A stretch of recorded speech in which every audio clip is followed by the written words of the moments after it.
వర్గీకరణకు మద్దతుగా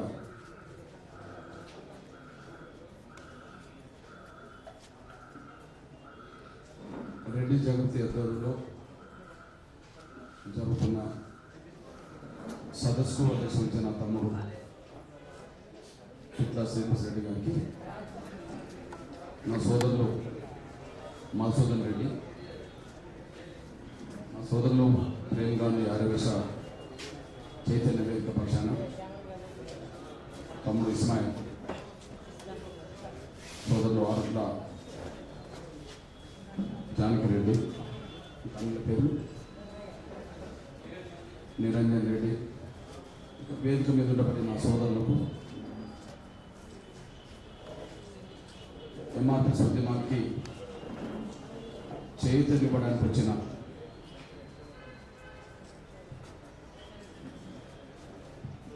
నా రెడ్డి సామాజిక వర్గానికి సంబంధించిన సోదరులకు, ముఖ్యంగా social media, print media, electronic media మిత్రులకు, ప్రతి ఒక్కరికి ముందుగా నా నమస్కారం.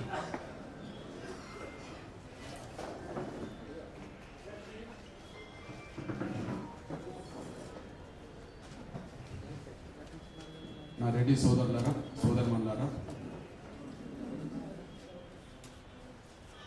రేపు ఫిబ్రవరి 7న ఇంకో 15 రోజుల్లో ఎస్సీ రిజర్వేషన్ల వర్గీకరణను ఇంకా జాప్యం చేయకుండా అమలు జరగాలని చెప్పి 1,00,000 డబ్బులతో మాదిగల గుండె చప్పుడు వినిపించాలని, వేలాది కళాకారుల గొంతు నుండి వచ్చే పాటలతో మాదిగల ఆవేదనని ప్రపంచం ముందు పెట్టాలని ఒక సాంస్కృతిక కార్యక్రమాన్ని ఉద్యమంగా మలచబోతున్నాం. ఈ సమయంలో ఆ కార్యక్రమంలో మేము కూడా భాగస్వాములు అవుతాం.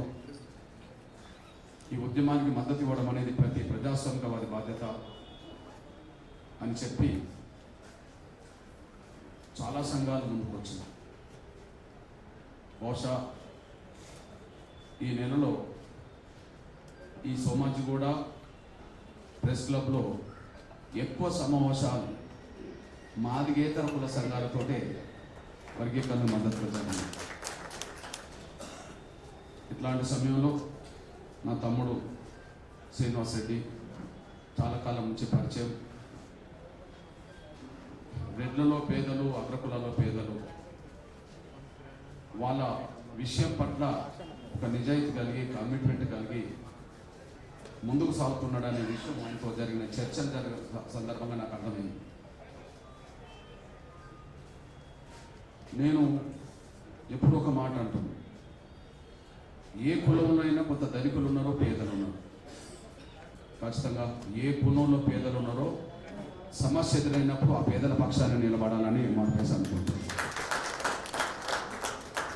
అందువల్ల తమ్ముడు శ్రీనివాస్ రెడ్డి గారు ఈ చొరవ తీసుకొని ఈ సమావేశం ఏర్పాటు చేసి మీ అందరినీ ఇక్కడ పిలిపించి ఒక సంఘీభావ కార్యక్రమాన్ని చేపట్టినందుకు తమ్ముడికి నేను మనస్ఫూర్తిగా ధన్యవాదాలు తెలుస్తున్నా. మీ అందరికీ కూడా నేను ధన్యవాదాలు తెలుస్తున్నాను.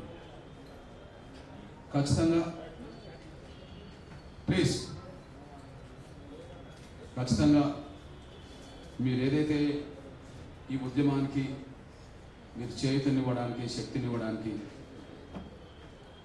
మీరు వెచ్చిస్తున్నారో, ఖచ్చితంగా దీనికి నేను ఎప్పుడూ మీ పట్ల కృతజ్ఞత ఉంటానన్న విషయం మీకు చెప్తున్నాను.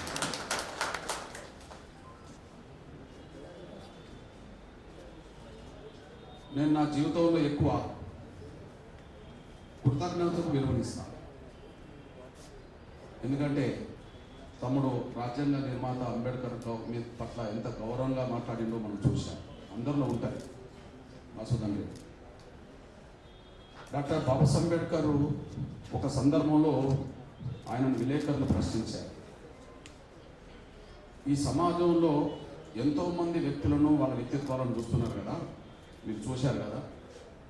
ఈ సమాజంలో మీకు ఎవరంటే ఇష్టం, ఎవరంటే అయిష్టత అని అడిగారు. మీరు ఎవరి పట్ల ఇష్టత కలిగి ఉంటారు, ఎవరి పట్ల అయిష్టత కలిగి ఉంటారంటే ఆయన ఒక మాట చెప్పాడు. ఈ సమాజం నుంచి, సమాజంలో ఉండబడే వ్యక్తుల సమూహం నుంచి నువ్వు ఏదైనా వాళ్ళ నుంచి నువ్వు సాయం పొందినప్పుడు ఆ సహాయం తీసుకున్న మీరు సాయం చేసిన వాళ్ళ పట్ల ఎప్పుడూ కృతజ్ఞత కలిగి ఉండండి అని చెప్తాను. నేను ఆ సూత్రానికి నేను ఎక్కువ విలువిస్తాను. అందువల్ల ఖచ్చితంగా మీరు అందించే సపోర్టుకు, మీరు వర్గీకరణ కోసం ఇప్పటి నుంచి నిర్వర్తించే బాధ్యతకు, దానికి చాలా రేట్లు నా వంతు అండదండలు అందిస్తాను. అది నేను కృతజ్ఞత కలిగి ఉండే మనిషిగా జీవించాలనుకుంటున్నాను కాబట్టి నేను ఆ బాధ్యత నెరవేర్స్తా. భవిష్యత్తులో మీరు ఖచ్చితంగా చూస్తారు. అది నేను ముందుగా చెప్తున్నాను. ఇకపోతే 2 అంశాలు ఇక్కడ. ఒకటి, ఎస్సీ వర్గీకరణ కోసం 30 ఏళ్ళ పోరాటం దాటి సుదీర్ఘంగా జరుగుతుంది, నిలకడగా జరుగుతుంది. ఎక్కడ కూడా హింస వైపుకి వెళ్ళకుండా జరుగుతుంది. మనందరికీ అవగాహన ఉన్నది, ఈ దేశంలో ఎన్నో ఉద్యమాలు జరుగుతున్నాయి. కానీ ఇంత శాంతియుతంగా 3 దశాబ్దాల పాటు మన కళ్ళ ముందు జరుగుతున్న ఉద్యమం ఏదైనా ఉంటే ఎంఆర్పిఎస్ ఉద్యమం. ఈ ఉద్యమాన్ని ముందుకు తీసుకెళ్తున్న దశలో ఎన్నో అవాంతరాలు వచ్చిన విషయం మీకు తెలుసు. ఈ ఉద్యమాన్ని దెబ్బతీయడానికి ఎన్నో కుట్రలు జరిగిన విషయం కూడా మీకు తెలుసు. ఎన్నోసార్లు నిర్బంధంకి గురై జైలు పాలైన విషయం కూడా మీకు తెలుసు. ఎంతోమంది బిడ్డలు తమ విలువైన ప్రాణాలు కూడా ఈ లక్ష్యం కోసం కోల్పోయిన విషయం మీకు తెలుసు. అయినప్పటికీ మేము సహనం కోల్పోలేదు, ఆత్మస్థైర్యం కోల్పోలేదు. సహనం కోల్పోతే ఉద్యమ రూపాలు వేరే తిరుగు. ఆత్మస్థైర్యం కోల్పోతే ఉద్యమం ఒక అడుగు ముందుకెళ్ళాలి. అందులో సహనం కోల్పోవద్దు, అడ్డంకులు ఎన్నొచ్చినా ఆత్మస్థైర్యం కోల్పోవాలి. ఈ సూత్రానికి లోబడి 30 ఏళ్ళ పద్ధతులు ఎంఆర్పిఎస్ చేస్తున్న పోరాటానికి వర్గీకరణ వద్దని అడ్డంకులు కల్పించే వాళ్లకు మధ్యలో తేడా, న్యాయం మాదిగల వైపు ఉన్నది, అందరికీ తెలుసు. ఉమ్మడి ఆంధ్రప్రదేశ్లో కానీ ప్రస్తుత తెలంగాణ రాష్ట్రంలో కానీ షెడ్యూల్ కులాల్లో అతిపెద్ద జనాభా గల కులం మాదిగలు. ఇంకా చాలా కులాలు ఉన్నాయి, కానీ షెడ్యూల్ కులాల్లో అతిపెద్ద జనాభా కులం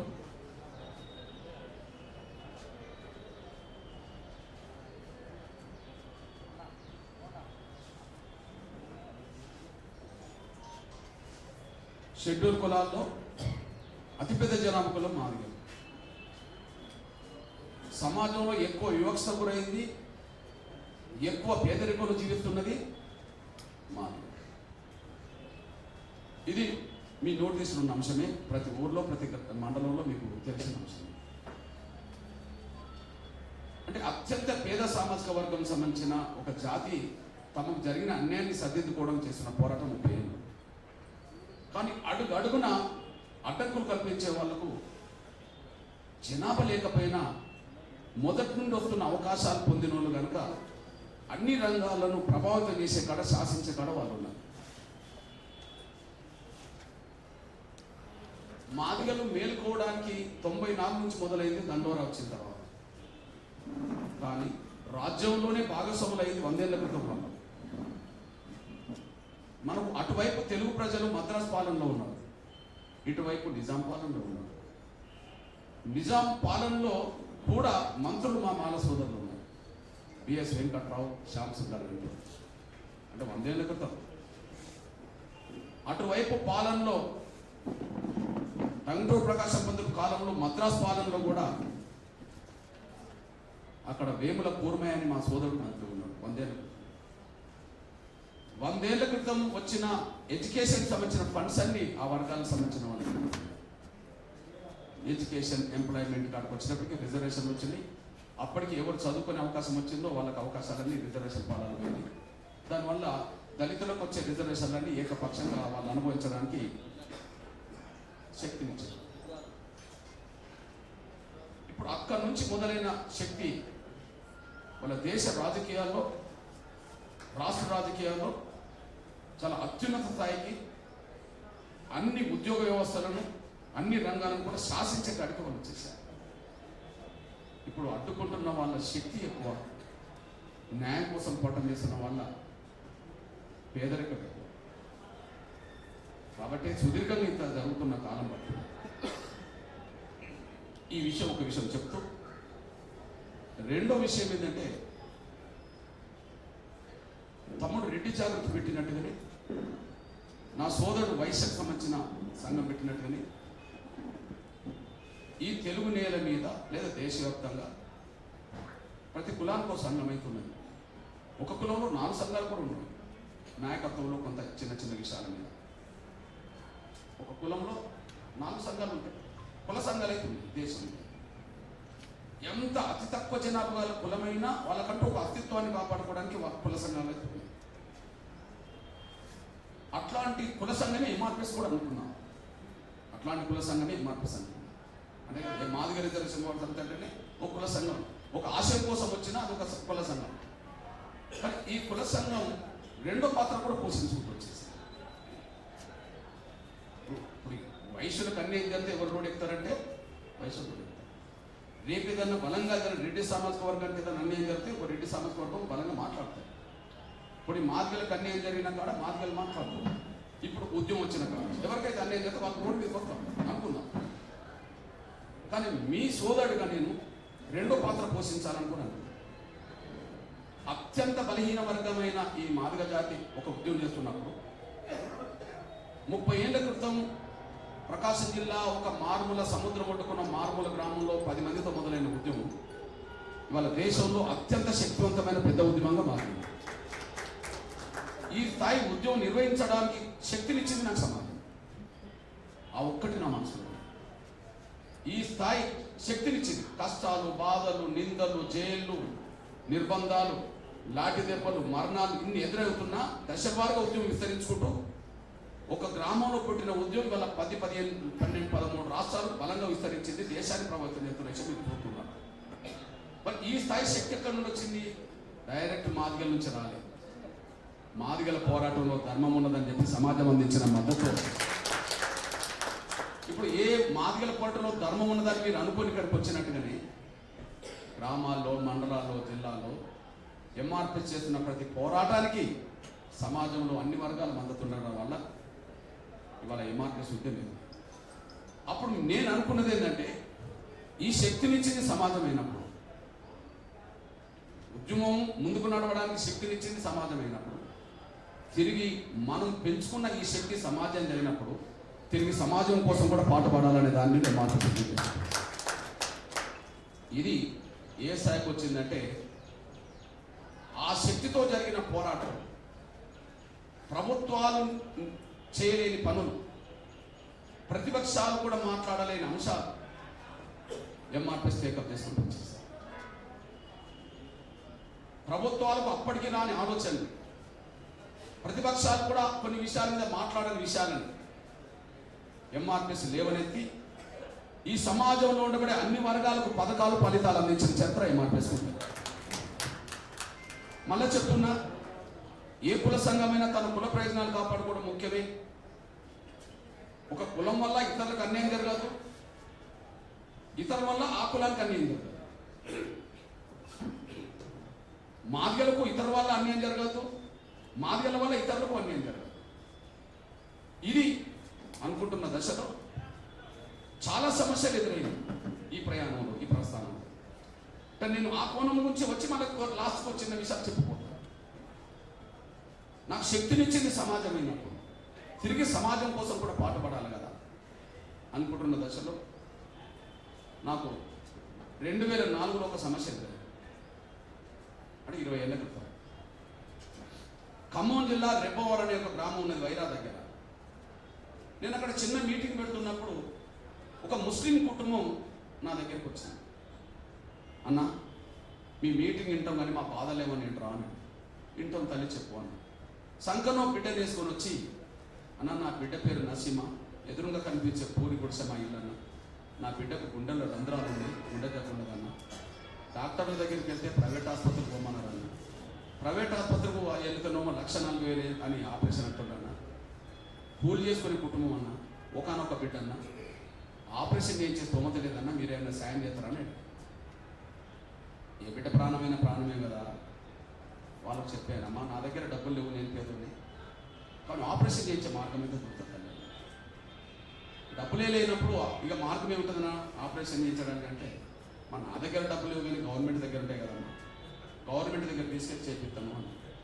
నేను ఇచ్చే సమయానికి ఎన్నికలు జరిగినాయి, చంద్రబాబు నాయుడు ముఖ్యమంత్రి ఉన్నాడు కానీ కౌంటింగ్ జరగలేదు. అంటే ఆ పీరియడ్ మధ్యలో నేను ఆ మీటింగ్ మానించాను. సరే నీ దయాన్న నా బిడ్డను కాపాడితే చాలు, నువ్వు ఎక్కడికి తీసుకెళ్ళి నా బిడ్డను కాపాడితే చాలు. వెంటనే సరే వారం రోజులకు స్వర్గీయ రాజశేఖర్ గారు ముఖ్యమంత్రి అయిన మే 14, 2004 నేను ఈ విషయాన్ని గుర్తుపెట్టుకొని అక్కడ మాదార్ అనే ఒక తమ్ముడు ఎంఆర్పిఎస్లో పనిచేస్తాడు, ముస్లిం అయినా పనిచేస్తాడు. ఆ తమ్ముడిని ఫోన్ చేసి ఫలానా టైంలో నేను మాట ఇచ్చాను, ఒక వారం 10 రోజుల క్రితం, ఆ బిడ్డ మళ్ళీ ఏమన్నా అవుతే మనకి ఇబ్బంది అవుతుంది, తొందరగా తీసుకురా అని చెప్పాడు. మే 20కి తీసుకొచ్చాను. మే 21కి స్వర్గీయ మన రాజశేఖర్ గారి దగ్గర తీసుకెళ్ళినప్పుడు సరే ఆయన ధర్మదర్శనం పెట్టాడు. ముఖ్యమంత్రి అయిన వెంటనే ప్రజలందరినీ కలుసుకోవడం కోసం ఎవరు పెట్టలేని విధంగా ధర్మదర్శనం పెట్టిండు. ఆ ధర్మదర్శన కార్యక్రమానికి నేను వెళ్ళాను వీళ్ళని పట్టుకొని. ఆయన ఇంకా జన్నతు సేన అనేటువంటి అప్పుడు అధికారి అతను నన్ను చూసి 4 అడుగులు అందరిని కలిసి 4 అడుగులు ముందుకు వచ్చి, ఏం కృష్ణ ఇంత పబ్లిక్లో నువ్వెందుకున్నావు, లోపల రావచ్చు కదా అన్నాడు. సార్ నేను ఒక్కనైతే లోపలికి వచ్చినాను సార్, 4గురితో కలిసి వచ్చాను, అందరినీ రానివ్వరండి అయితే నేను వీళ్ళని పట్టుకున్నాను సార్, ఏంటి విషయము అని అన్నాడు. నేను ఆ మొత్తం వాళ్ళ ఆ 4గురు వచ్చిండు, ఆ నసీమ అనే చిన్న బిడ్డ, వాళ్ళ తల్లి, వాళ్ళ నాన్న, వాళ్ళ నాన్నమ్మ, ఆ 4గురు విషయం నేను చెప్పాను. 15 రోజుల క్రితం ఈ విషయం తెలిసింది సార్, నువ్వు ఆపేసింది. చూసుకున్నాడు ముఖ్యమంత్రి, చూసుకొని ఒక మాట అన్నాడు, కృష్ణ 1,40,000 కానీ నేను ఒక 25,000 ఇస్తా, సీఎం రిలీఫ్ ఫండ్ నుంచి.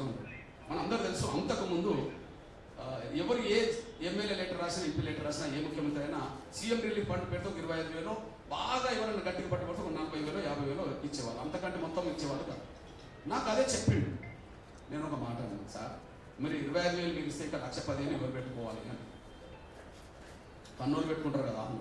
కన్నూరు వీళ్ళే కదా సార్, చాలా పేద కుటుంబం సార్, వీళ్ళ ఊరికి వెళ్ళినప్పుడు పూరి కూడా సార్ ఈయన రిక్ష తొక్కొని బతుకుతారు సార్, అంతకంటే లేదు సార్, నువ్వు కాపాడాల్సిందే అని. ఆయన నీకు తెలియదు కృష్ణ, బడ్జెట్ సరిపోదు, ఇట్లా నువ్వు ఒక్కడికి తీసుకొస్తే ఇంకా చాలా మంది వస్తే నా బడ్జెట్ సరిపోదు. నేను అన్నా సార్ బడ్జెట్ గురించి మాట్లాడదు, డబ్బులు ఉన్నోళ్ళు మీ దగ్గరికి ఎట్లా కాదు సార్, వాళ్ళ బిడ్డలు చేసుకుంటారు, లేని వాళ్ళు మీ దగ్గరకు వచ్చినప్పుడు చేయాల్సిందే కదా సార్ అన్నప్పుడు దాన్ని సీరియస్గా తీసుకోక నీకు తెలియదు కృష్ణ అని చెప్పి వెళ్ళిపోతున్న మనిషికి ఇట్లా బట్టి తిప్పాయి. ముఖ్యమంత్రి పబ్లిక్ చూస్తూనే ఉన్నారు, ఎందుకో తిప్పి సార్ మీరు అట్లా వెళ్ళడం బాగానే లేదు, మీరు కనుక ఆపరేషన్ చేయించకపోతే బిడ్డ చచ్చిపోతుందేమో జాగ్రత్త, బిడ్డ చచ్చిపోతుందో బాగుండదు అన్న, జాగ్రత్త బాగుండదు అన్న. అంటే సింపతి రావాలని సార్, బిడ్డ చచ్చిపోతుంది సార్ బాగుందని. కానీ రాజశేఖర్ గారు అపార్థం చేసుకొని ఏమైనా ఒక ముఖ్యమంత్రి పట్టుకొని వెనుకకు తిప్పి బాగుండదని నాకే చెప్తున్నావు అని చెప్పి, ఇక ఆయన కూడా కొంత గట్టివాడు కదా, నా దగ్గర ఒక మాట అని అడిగా, ఇగో ఇప్పుడు 25,000 ఇస్తాను కదా, 25 రూపాయలు కూడా ఇవ్వండి, ఏం తీసుకుంటావు అని. ఇది మా ఇద్దరి మధ్య జరిగింది. మీరు ఇవ్వకపోతే ఉద్యోగం చేయాల్సి వస్తుంది అన్నాడు. చేసుకోకపోన్నాడు. మరి నేనేం చేయాలి? ఆ బిడ్డను కాపాడాలి. అప్పుడు నాకు పేపర్లో అప్పుడప్పుడు కనిపించేది, ఎవరన్నా గుండె జబ్బులు ఉన్న పిల్లలు వాళ్ళ తల్లిదండ్రులు ఎవరికన్నా విలేకరులకు చెప్తే ఫోటోలు వేసేవాళ్ళు ఆ రోజుల్లో. ఏది ఒక దాతలు ఎవరైనా ముందుకు వస్తే మా బిడ్డను కాపాడని చెప్పుకుంటారు. కాబట్టి నాకు పిక్చర్లు వచ్చేసినాయి. అంటే దాతల దాని మీద బిడ్డలు ప్రాణాన్ని ఆధారపడాలి కదా, బిడ్డలు నేను సంగతి ఎందుకు చూద్దామని చెప్పి వాళ్ళని తీసుకెళ్ళి అక్కడి నుంచి నేను గుండె జబ్బుతో బాధపడుతున్న పేద పిల్లలందరికీ ఉచిత ఆపరేషన్ జరగాలి కార్పొరేట్ ఆసుపత్రులు అని చెప్పి ఉద్యోగం మొదలుపెట్టాను. ఆ మొదలుపెట్టినప్పుడు వీళ్ళందరూ గుండె జబ్బు పిల్లలే. ఓకే, ఆ రోజు ఏమైందంటే ట్యాంక్ బండ్ కాడ అంబేద్కర్ కమ్యూనిటీ హాల్ ఉన్నది కింద. ఆ కమ్యూనిటీ హాల్లో వేలాది మందితో మీటింగ్ పెట్టారు. నేను ఎప్పుడు నా స్నేహితుడు కిషన్ రెడ్డి అనే విషయం మీకు తెలుసు, మొదటి నుంచి అందరితో నేను సంబంధం పెట్టుకుంటాను, అన్ని పట్ల సంబంధాలు ఉన్నాయి. కిషన్ రెడ్డి గారు, ఈటల రాజేందర్, అప్పుడు చంద్రశేఖర్ మంత్రి, డాక్టర్లు అందరూ కలిసి వేలందరూ పెట్టారు. గుండెద పిల్లలందరికీ ఉచిత ఆపరేషన్లు ప్రైవేట్ ఆసుపత్రులు చేయించాలని మీటింగ్ పెట్టిన రోజే అదే గుండె జబ్బు అబ్బాయి చచ్చిపోయాడు అక్కడ. ఇది చూడండి, ఇది 2004 పిక్చర్. అంటే గుండె ఈ అబ్బాయి ఈటల రాజేందర్ నియోజకవర్గం సంబంధించిన శరీకరణ గ్రామానికి సంబంధించిన వ్యక్తి, కమలాపురం మండలం. ఈ అబ్బాయికి చంద్రబాబు నాయుడు గారు గవర్నమెంట్ 25,000 ఇచ్చింది. కానీ మిగిలిన డబ్బు పెట్టుకోలేని పరిస్థితిలో ఉచిత ఆపరేషన్ల కోసం ఉద్యోగం జరుగుతుంది కాబట్టి తండ్రి పట్టుకొని వచ్చేసాడు. తల్లి కూడా లేదు. ఇక అక్కడికి వచ్చి చనిపోయాడు. ఏం చేయాలి? ఇంకా లాభం లేదనుకొని చెప్పి ఈ డెడ్ బాడీని నేను, కిషన్ రెడ్డి అన్నను ఇద్దరం కలిసి చేతులు పట్టుకొని మోస్తూ హైదరాబాద్ మొత్తం ట్యాంక్ బండ్ ప్రదర్శన చేసి ట్యాంక్ బండ్ కాడ కూర్చొని ఈ రోజు వచ్చిన పిల్లలందరికీ ఉచిత ఆపరేషన్ చేయాల్సిందే అని చెప్పి పేద ఉద్యమంగా మారింది. అది 2004 ఆగస్టు 7. అప్పుడు రాజశేఖర్ గారు ఢిల్లీలో ఉన్నాడు. ఉద్యోగ బాధ్యతతో ధర్నా అంటే నాకు ఫోన్ చేసిండు. నా దగ్గర విలేకరులు ఉన్నారు, రోడ్డు మీద ధర్నా, పిల్లలందరూ ట్యాంక్ బండ్ రోడ్డు మీద కూర్చున్నారు, వాళ్ళ తల్లిదండ్రులు కూర్చున్నారు. ఆపరేషన్ చేయకపోతే మేము హుసేన్ సాగర్ దత్తమని వీళ్ళు రోడ్డు మీద కూర్చున్నారు. అటు డెడ్ బాడీ ట్యాంక్ బండ్ కాడ పెట్టుకొని కూర్చున్నారు. చూడండి, అంతిమంగా రాజశేఖర్ గారు ఫోన్ చేసిండు. ఏం కృష్ణ, కొత్త డ్రామా మొదలు పెట్టినావా అన్నాడు. నన్ను ఆయన ఢిల్లీలో ఉన్నాడు, ఇక్కడ లేడు. నేను డ్రామా కాదు, ఉద్యోగం కాదు సార్. నేను ఉద్యోగం కదా సార్ అన్నాడు. ఏ ఉద్యోగం? ఉద్యమం 1000 మంది పిల్లల్ని రోడ్డు మీద తీసుకొచ్చి ఇప్పటికిప్పుడు ఆపరేషన్ చేయమన్నా మెడ మీద కత్తి పెడితే ఎట్లా చేయించాలి అన్నాడు. సార్ ఇప్పుడు వచ్చిన మాట నిజమే, ఇంతమంది కానీ 2.5 నెలల క్రితం ఒక నసీమని తీసుకొచ్చాను కదా, మరి ఆ ఒక్క బిడ్డకి ఎందుకు చేయించలేదు అన్నాను. నా ప్రయాణం నన్ను బెదిరిస్తున్నావా అన్నాడు. సార్ నిన్ను బెదిరించేంత నాయకున్నా సార్. ఆనాడైనా ఈనాడైనా బిడ్డ ప్రాణం కాపాడాలని ఆనాడు, బిడ్డ ప్రాణం కాపాడాలి ఈనాడు అన్న. సార్ ఇప్పుడు మీరు ఆలస్యం చేస్తే చాలా మంది పిల్లలు చచ్చిపోతారు సార్ అని నేనంటే ఇక కొద్దిగా నన్ను బెదిరించాడు. నా సంగతి నీకు తెలియదు, నీ సంగతి నాకు తెలుసు, ఇదంతా బెదిరించాడు. కానీ ఇక నువ్వెన్నన్నా బెదిరించు సార్, ఈ పిల్లలందరికీ ఉచిత ఆపరేషన్ జరిగేంత వరకు మాత్రం నేను రోడ్డు దిగిపోను సార్ అని నేను అన్న. ఫోన్ కట్ చేసిండు. ఇగో ఉద్యోగ బాధ్యత ధర్నా కృష్ణమాదిగ మీద వైఎస్ ఆగ్రహం. ఇది ఢిల్లీ నుంచి వచ్చిన న్యూస్. అంటే నాతో మాట్లాడింది కదా. ఇగో రాజశేఖర్ గారు నన్ను బెదిరించిండు అని చెప్పి నేను ఇక్కడ మాట్లాడిన విషయం సీఎం అదే రోజు. కానీ ఆయన మళ్ళీ పెద్ద మనసు చేసుకొని మళ్ళీ 11 గంటలకు మొదలైన ధర్నా 6:30 ట్యాంక్ బండ్ కాడ ఎట్లుంటుందో చూడండి. వెంటనే రాజశేఖర్ గారు ఈ రోజు వచ్చిన పిల్లలందరికీ ఉచిత ఆపరేషన్ చేయడానికి ఒక ప్రత్యేకమైన పథకం తీసుకొస్తానని చెప్పడం అప్పటి నుంచి అదే ఆరోగ్య బీమా, అదే ఆరోగ్యశ్రీ. ఇవాళ అందరికీ ఉపయోగపడుతుంది. అన్న దాదా నర్సిరెడ్డి అన్న నల్గొండ కదా అవునా అన్న.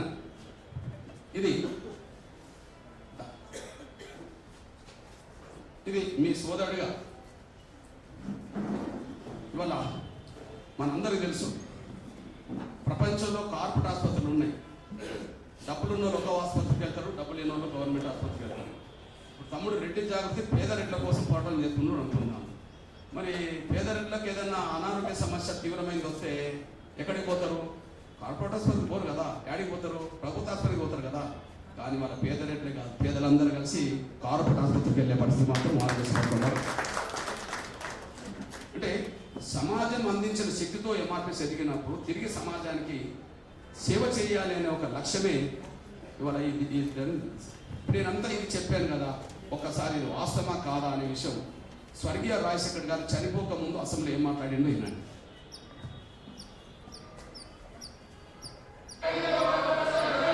అందుకంటే ముందు ఈ రాజీవ్ ఆరోగ్యశ్రీ ఏర్పాటు చేయడానికంటే ముందు మరో సమస్య వచ్చింది.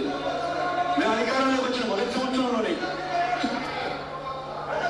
చిన్నపిల్లలకు సంబంధించిన గుండె ఆపరేషన్లు చేయించమని చెప్పి ఒక పెద్ద ఊరేగింపు చేశాడు మందకృష్ణమాదిగ.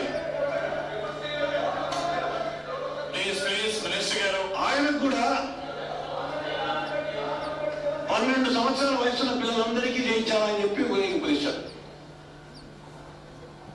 ఆయన ఆ విధమైన ఊరేగింపు తీస్తూనే 12 సంవత్సరాల నుంచి, అంటే మేము అధికారంలోకి వచ్చిన మొదటి సంవత్సరంలో 12 సంవత్సరాల వయసున్న వాళ్ళందరినీ ఒక ఊరేగింపు తీసుకొచ్చి ఆ ఊరేగింపులో అలసడతో 25 చచ్చిపోయే కూడా పిల్లలు మా దృష్టికి వచ్చిన వెనువెంటనే ఏమాత్రం ఆలస్యం అందుకంటే ముందు ఓకే అంటే వెంటనే ఏర్పాటు చేసామా లేదండి. ఆరోగ్యశ్రీ పథకం రాకుండా జరిగిన ఉద్యమం ఇవాళ పేదలందరికీ కులంతో మతంతో సంబంధం లేకుండా పేదలందరికీ ఎంఆర్పిఎస్ శక్తినిచ్చిన సమాజం అయినప్పుడు తిరిగి సమాజం కోసం మనం పాటుపడాలి కదా.